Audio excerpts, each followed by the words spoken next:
Well, good day, viewers, good day. And here we are back on the chainsaw rant again. I went to my son's place today thinking I'd cut some wood.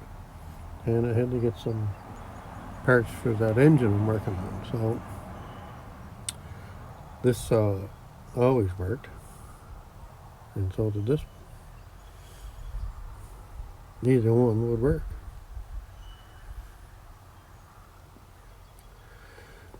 So there you go, right off the bat. Look at the oil.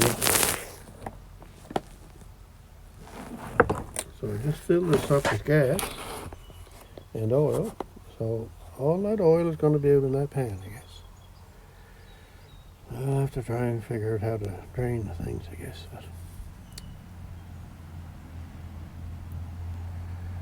anyway, not a good start to today. I already had made an 18-minute long video and I was so annoyed through it, I guess I just deleted it. That's about all I do for editing. Oh dear me. I don't get it with this red Max saw here. This one I've had for 5 or 6 years. It always worked great and never leaked oil. Now it leaks oil in most parts.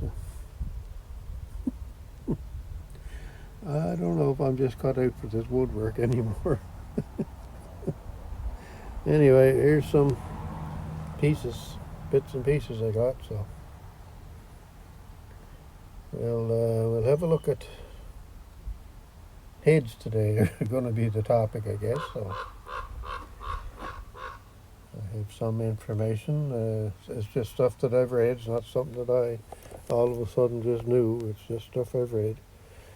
Anyway, we'll go over that today. And it's cloudy.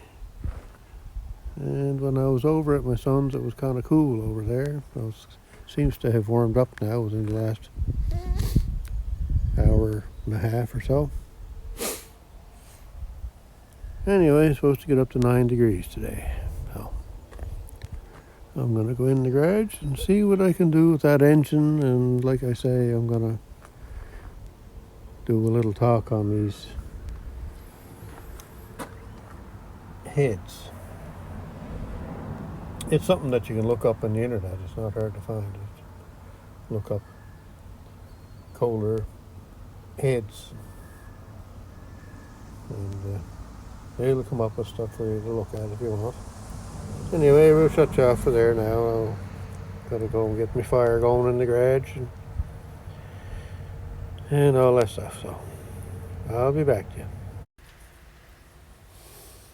All right, here we are again, and today's lesson on those garden tractors and firewood is Kohler heads. Now, remember, I don't know everything. And what I know is what I read, and anybody can find the information if they want. So, the early engines, I think what I read was up to 71.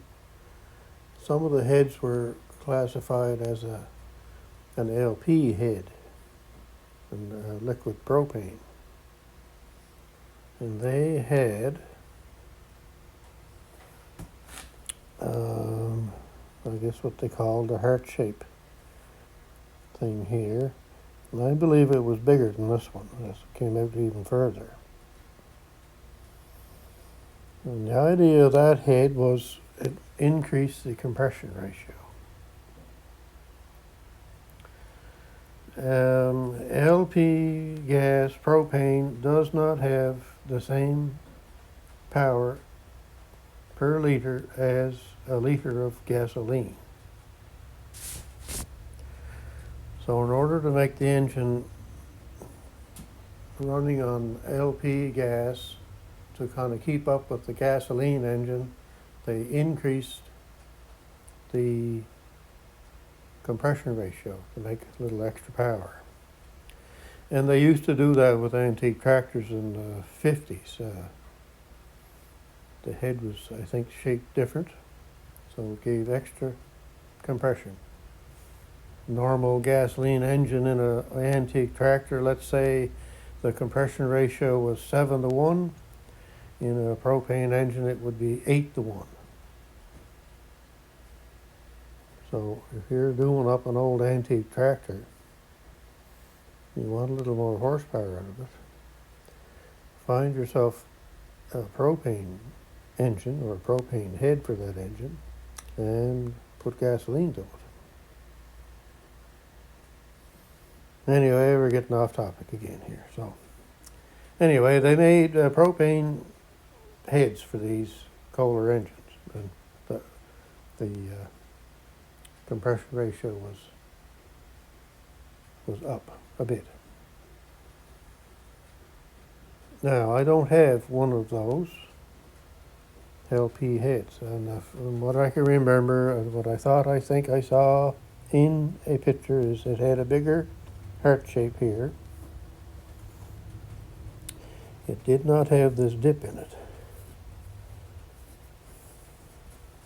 So it was more flat across. And what else now? And in the older engines, until they started making bigger horsepower ones, the exhaust valve was small. It was only 1.125 inches in diameter, and that's what fit into those heads. Right there. And right there. The newer heads were bigger around here for the bigger valves, exhaust valves.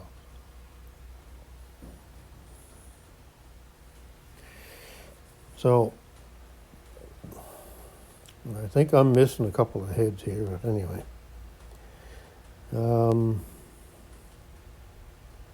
So like this engine, I'll show you the valve in this one. This is a 12 horsepower, but anyway, take a look at the size of the valve here. You can kind of see it's just over the inch mark.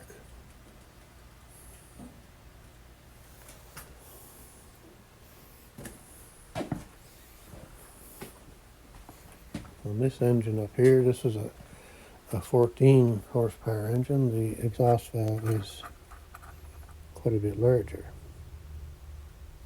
1 3/8. So this is where it kind of started with the 14 engines.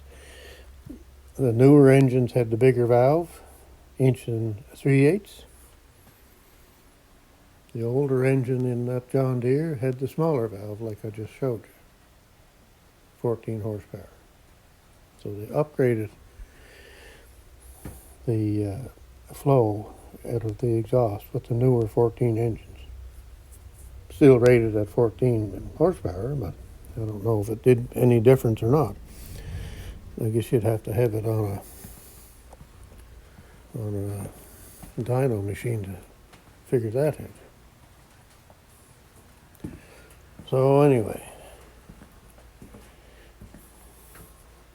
so you can kind of see the difference in the size of opening there with the exhaust port as compared to this one is bigger, that one is bigger, and the same with that one.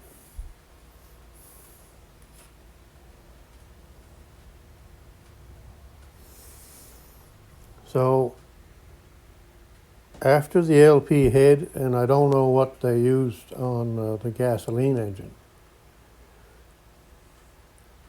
the early engines.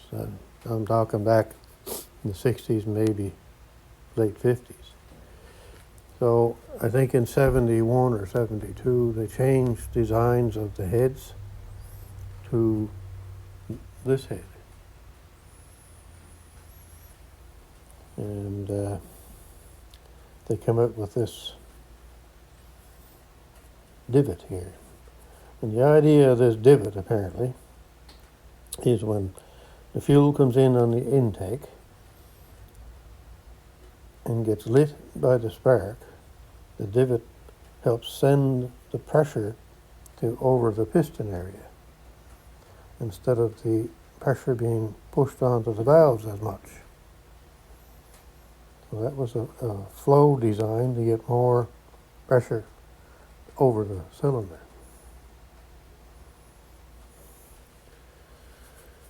So then I think that's the second generation, I think,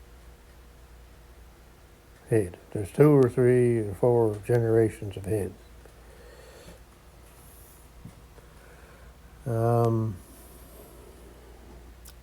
Now, you look at these heads, and this is the trouble I'm getting into, why I'm into this, I guess, but the cover I'm trying to use is for one of these heads. So the hole in the tin is above where the spark plug is. So on this head, the hole in the tin is not in the right place. So this is the head that come off of the engine that I'm trying to work on over there. That's the original head. Well, as far as I know, that's what was on it. So I'm either going to put this one on, and that'll fit the tin work, or I may put that one on. I can't put this one on because look at the hole in the head. That goes right to the outdoors, that. And that's another sort of common thing. I've seen it before on other websites, the exact hole. Same looking exact hole as what you see there I saw on another head on a different website. So must be something, a weak point in the head there, or I don't know. But anyway, I'm not going to worry about that. If it does that, well, then it does it. Not much I can do about it. There were discussions on other websites about that, but no real answers, I don't think. So anyway, so then this plug, they moved over above the exhaust valve. So the idea of this plug here was, at the time, that's just where the plug was at, I guess.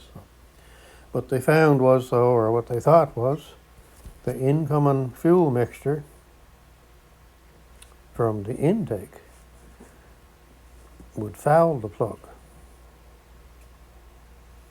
So they moved the plug to over the exhaust valve to keep it hotter, so there'd be less chance of it fouling, and with it hotter and the spark, it would light the fuel easier. So apparently this head here is the best head for flow or for horsepower and torque. They apparently put it on a dyno machine and tested them. So that's why those heads have the valve or the plug over the exhaust valve.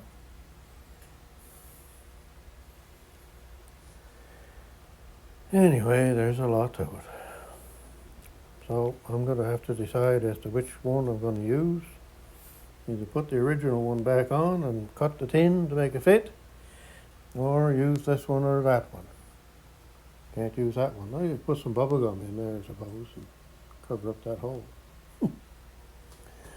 I'll show you where it comes out the other side.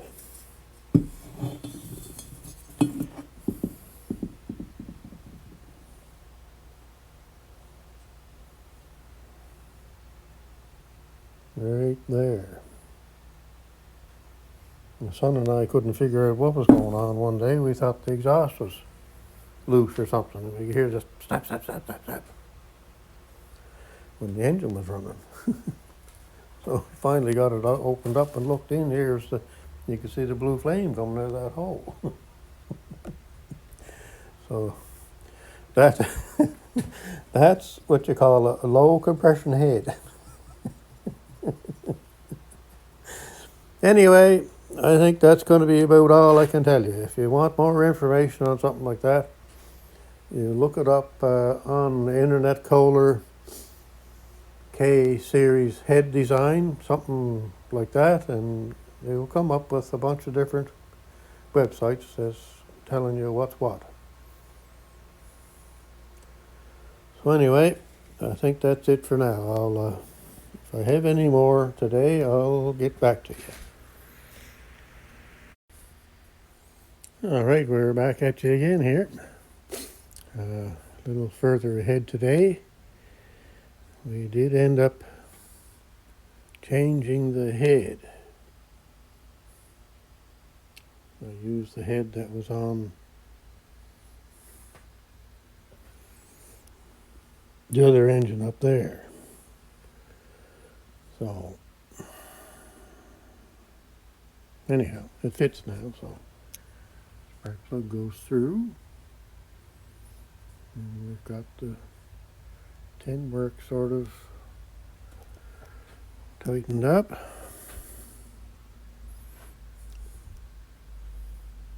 And I got the dipstick tube on.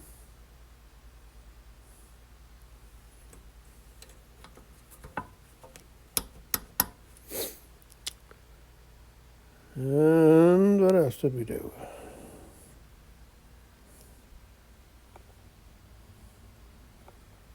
Not too much, I guess. Seemed to have taken all day, though, whatever I was doing. Okay, well, yeah, so now I'm on to, I got the electric clutch system here. So I went up and I unbolted it from the other engine and went to bolt it on this one. Got it lined up with the holes there like that. And the bolts are too small. For some reason, the bolts went through these holes.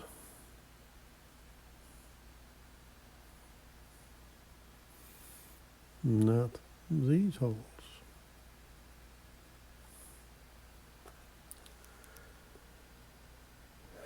So there you go, more problems.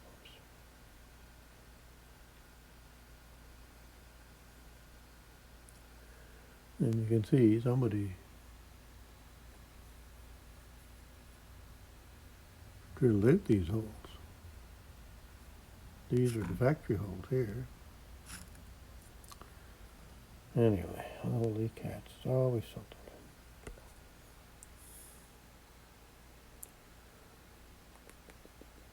So, the bolts that were holding it on are 3/8. Nice little short bolt. And I need 7/16 bolts. Now, 7/16 bolts aren't very common. Let's see how deep that hole is there.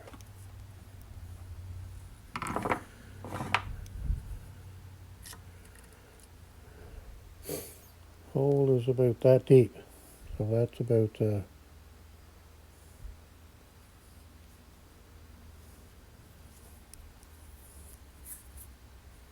try this again here.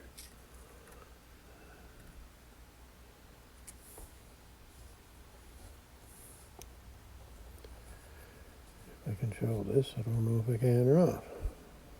Where are we here? No, I guess I can't. I'll see if I can stand these up here for a second.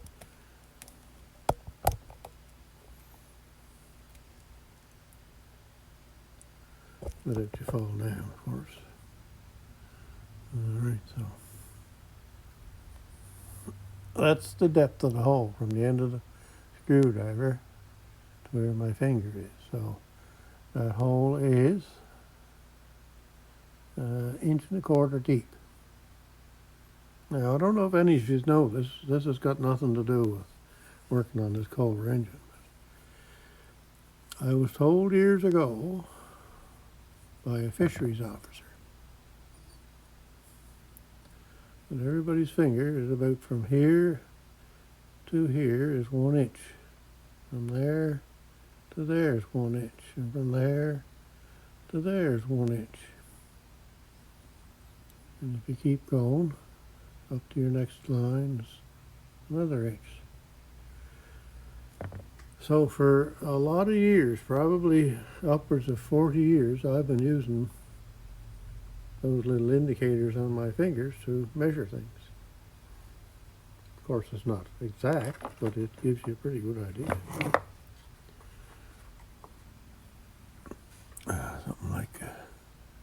Something like that, eh?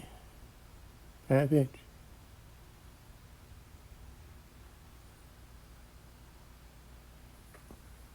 A quick measurement on something.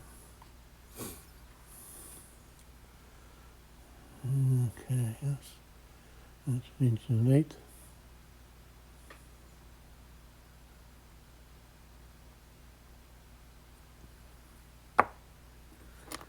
Anyway, that's worked well for me. And the reason why I know that, or how I got that, was my father and I were digging clams one day. And out from the woods comes a fisheries officer. So he, I guess this is story time with Noel's garden tractors and firewood. Anyway, this fisheries officer, he's hiding in the woods, watching us digging clams. So we were digging away, and then all of a sudden, there he was standing right beside us. He says, "You can't take any clams that are under 2 inches." So I don't know if it was me or my father. One of us said something about, "Well, how are we going to know that?" He said, "Use your fingers. Everybody's finger is those marks. That's 1 inch. That's 2 inch, and then on to this one is 3 inches." So that's what we did, and that's what he said to use for a guide. So everyone leave both hands at 1, 2, and 3, and then up to your next one is where the next line is.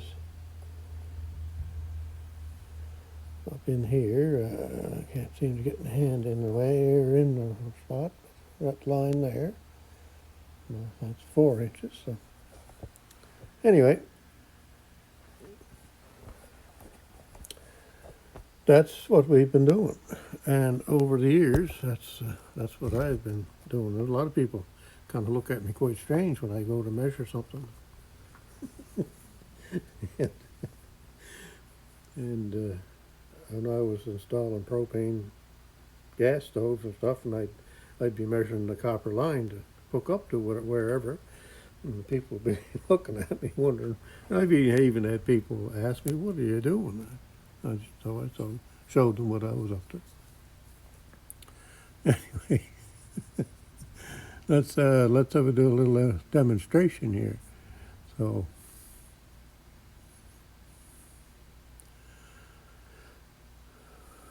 as you can see, from one line to the next, that's 1 inch, and then out to 2 inches. 3 inches. 4 inches.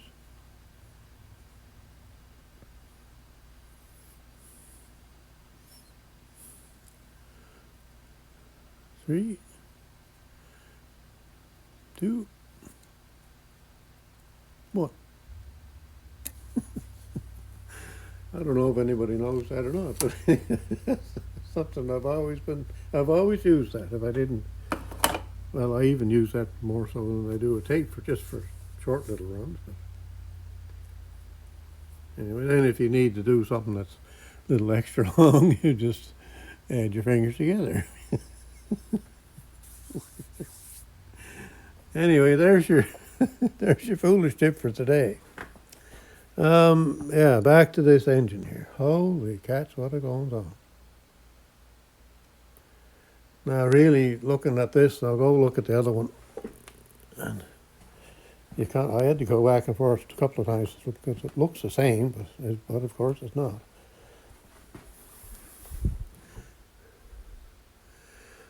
You can see the other spots up here. That's where they're supposed to be drilled for that mount, but they're down in here.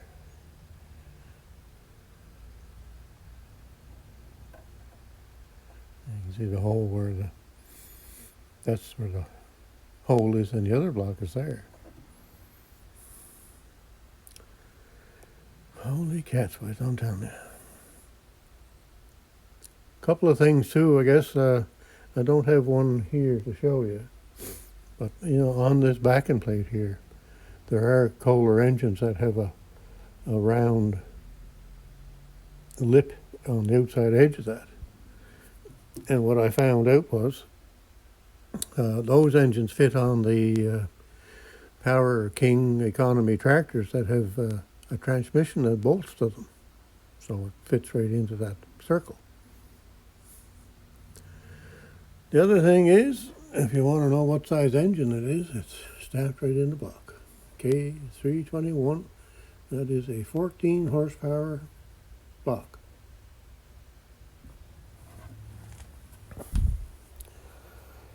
Now this one, it doesn't have, it should say K241, but it don't, so I don't know what this one says. It's a little different again, so.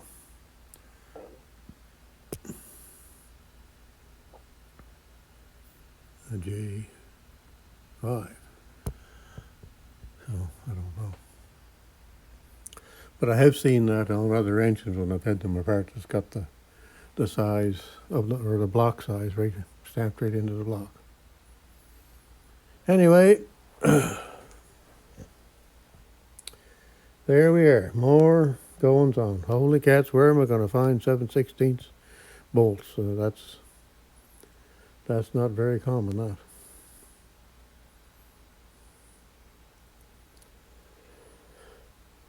So anyway, I guess I guess 5 steps ahead and 3 back today. I don't know. It wasn't a great day. This morning wasn't very good at all. I think you just remember the leaking beeping chainsaw.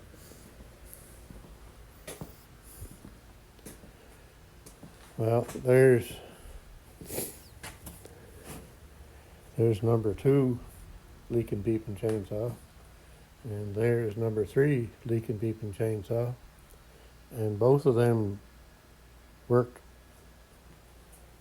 great last summer, and I had this one going maybe 2 or 3 months ago, but no go today. So there you go. I don't know. Makes you wonder whether you should be burning wood or not. Wife said to me, she said, "Why don't you get somebody to come and cut all the wood?" And I thought, that's not a bad idea. But the trouble with that is you still need a chainsaw because there's still woods there, and you still have to cut up stuff when it falls down and stuff. So, but anyway. Yeah, chainsaws and me just don't seem to get along. Anyway, I guess this is dragging on again too long again, so I'll get back to you again sometime with more foolishness. 7/16 bolts. Holy cats, where am I going to find them? I'll have to look through my stash here tomorrow, but I kind of doubt that I'm gonna need or gonna find them. Let's see how long this is here. Okay, so that's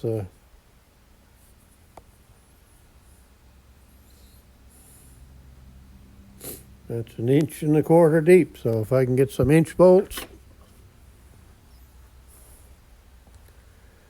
7/16 coarse thread bolts.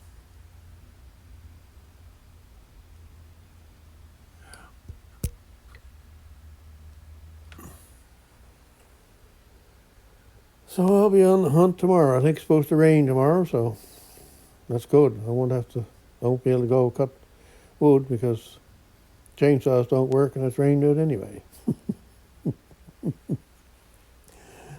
Oh, dear me.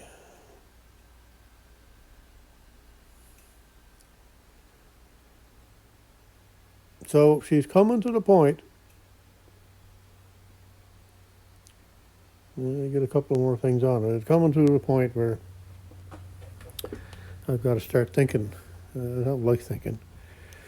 I got to start thinking about a temporary gas tank and getting a battery hooked up to it and see if it'll run. That's what's coming up. But that could be sometime within the next week. I would think that would happen. Anyway, like I say, I'm rambling on here, foolish like I always do. So I guess we will cut her off at that point. And we'll have a look at that. You just never know what you might find.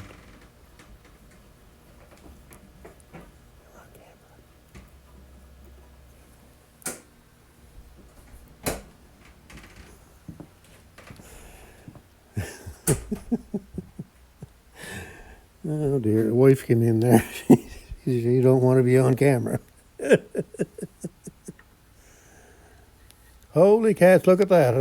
I found the bolts out of the other engine. Well, that's good. That's great to have spare stuff around, boys. Look at that. It's even got 4 bolts on it. Well, there we go. All right. I guess it ended on a good note today, so I'll let you go and have a great day wherever you're at and whatever you're doing. Goodbye now.